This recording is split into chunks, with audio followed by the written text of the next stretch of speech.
دن میں ایک دفعہ کھانا سنت ہے تو کب کھائیں، اور اگر 2 دفعہ کھائیں تو دن یا رات میں کب کھائیں؟ اس کا جواب عنایت فرمائیں۔ رات کو کچھ نہ کچھ کھانے کا حکم ارشاد فرمایا گیا ہے، ورنہ بڑھاپا جلدی آتا ہے رات کو نہ کھائے تو۔ مگر ہمارے یہاں جو رات کو کھاتے ہیں، خیر ہمارے ہاں تو کوئی شریعت سنت یہ کچھ بس کھانا ہے، ڈٹ کے کھانا ہے، اور ڈٹ کے کھانا ہے، اوندا سونا ہے، پھر وہ بولے پیٹ نکل آیا ہے۔ پیٹ جن کے نکلے ہوئے غور کریں، ہمارے روٹین ہے شہروں میں، کراچی میں خاص کر ایک تعداد ہے جو رات کو 11-12 بجے کھانا کھائے گی، رات کا کھانا، پھر سو جائیں گے۔ یہ جو تباہی مچتی ہے پیٹ کی یا بیماریاں، بس وہ جوانی میں سمجھ نہیں پڑتی، لیکن بعد میں بہت مشکل ہے۔ کھانے کے بعد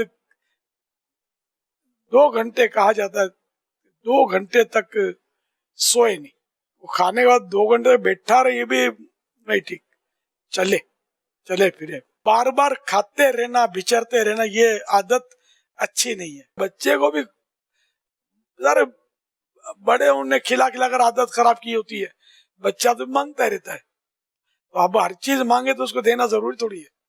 چاکلیٹ، ٹافی یہ رکھتے ہی ہیں لوگ، یہ کھلاتے رہتے ہیں، پھر بیچارہ پھر بولتے ہیں کہ وہ کھاتا نہیں ہے۔ چاکلیٹ میں کیفین ہے، بھوک مر جاتی ہے، بچوں کی بھوک مر جاتی ہے چاکلیٹ کھانے سے، جو کھاتے نہیں ہے پھر گروتھ متاثر ہوگی، سب کچھ متاثر ہوگا۔ چاکلیٹ تو ان کا جزء لا ينفک ہے، جدا ہو ہی نہیں سکتا بچے سے۔ اتنا بچے کو آپ سونے کا چمکدار کوئی زیور رکھ دو اور چاکلیٹ رکھ دو، ہاتھ تو چاکلیٹ پر رکھے گا بچہ، جو سونے کو نہیں سمجھتا، گولڈ کو۔ چاکلیٹ ہے، آئس کریم شوق سے کھائیں گے بچے، ٹھنڈی بوتلیں پیتے ہیں، یہ پھر کیا بیڑا غرق ہوتا ہے صحت کا، شروع سے ہی پھر وہ بیچارہ وہ شوگر کیا کیا یہ پالے گا، بڑا ہوگا تو ہو سکتا ہے ڈکلیئر ہو جائے، بعض اوقات بچپن میں ہی ڈکلیئر ہو جاتا ہے۔ بچوں کو بھی صرف گھر کی چیزیں کھلائی جائیں، اور یہ بازار کی چیزوں، اور گھر کی بھی، اب اگر آپ سموسے پکوڑے کھلائیں گے تو گھر کے بھی کبھی کبھی چلے، پھل کھلاتے نہیں ہیں، پھل کھلائیں کیا، خود نہیں کھاتے اور بچہ بھی نہیں کھاتا، سبزیاں نہیں، بہت مشکل ہے، نہ خود کھاتے ہیں نہ بچے کھاتے ہیں۔ مچھلی یہ بھی بعض لوگ نہیں کھاتے، کافی تعداد ہے مچھلی کھاتے نہیں ہے، آپ کو ملے گی مچھلی بہت اچھی ہے، فائدے والی ہے۔ حضرت سیدنا سہل بن عبداللہ تستری رحمت اللہ علیہ سے کسی نے پوچھا دن میں ایک بار کھانا کیسا ہے؟ فرمایا صدیقین، جو اولیاء کرام کی سب سے افضل قسم ہے، ان کا کھانا ہے۔ سہل بن عبداللہ تستری رحمت اللہ علیہ بھی صدیق تھے، ولیوں کی اعلیٰ قسم کے ولی تھے۔ یہ اس میں نہیں، اس وقت لکھا، میں اپنے طور پر عرض کر رہا ہوں جو دیگر کتابوں سے۔ عرض کیا دن میں 2 بار کھانا کیسا ہے؟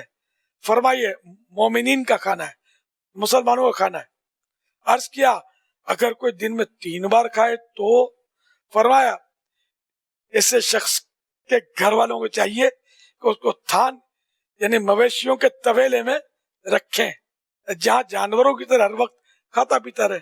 میں نے سب سے پہلا جو بھوک کا بیان کیا تھا وہ مکمل مورشس میں ٹیلی فونک بیان کیا تھا میں نے، بھوک کے فضائل۔ اس وقت پیٹ کا قفل مدینہ ابھی آئی نہیں تھی شاید، وہ یا تو وہ تحریری مرحلہ ہوگا، پھر وہاں سے مجھے بتایا گیا کہ آپ نے بالکل صحیح، یعنی کہ اچھے مطلب یہ ٹاپک لیا۔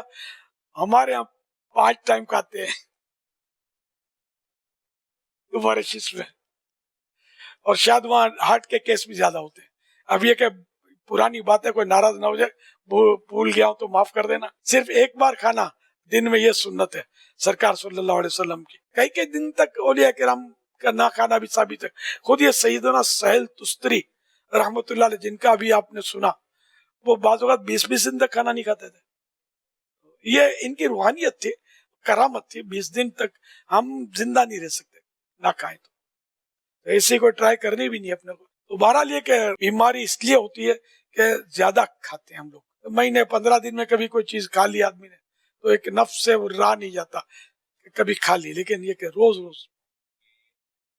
سموسے بھی کھانے نا، اس کی بھی ایک آئیڈیا ہے سموسا کھانے کی، ایک وہ اندر نفس کو پسند اتنا نہیں آئے گا، لیکن یہ کہ سموسا دل بہلانے کو ہو جائے گا۔ توے پر تھوڑا تیل لگا لیں، اور یہ سموسا جو بغیر تلا وہ کچا سموسا یہ تیل پر اس کو یوں بھون لیں تو کیا اب اس میں تیل تو اندر جائے گا نہیں تو تھوڑا یوں بھن جائے گا. اب کھائیں, اب گزارا ہو جائے گا. تلے ہوئے جیسا مزہ نہیں آئے گا, میں پہلے سے بولتا ہوں, لیکن یہ کہ گزارا ہو جائے گا اور نقصان بھی کم کرے گا. ہاں مگر یہ کہ بہت زیادہ کولیسٹرول وغیرہ کا جو مریض ہو تو وہ ڈاکٹر کا مشورہ ضرور کرے. کچھ نہ کولیسٹرول اس سے جائے گا. یہ تیل تھوڑا سا لگے گا, اس میں تھوڑا سا تیل لگے گا توے والا, لیکن اس تلنے کے مقابلے میں تو بہت کم لگے گا. اور دوسرا کہ تلنے میں نا کڑکڑ آتے ہیں تیل, یہ بس اب ایک طرح کا سمجھو زہر جیسا بن جاتا ہے یہ. اور توے میں کڑکڑیں گے تو نہیں, یہ اپنے ٹشو پیپر میں اس کو الٹ پلٹ یا پونچھ کر, یہ ٹشو پیپر میں اس کا جو یہ تیل ہے نا زائد, یہ کسی حد تک کم ہو جائے گا.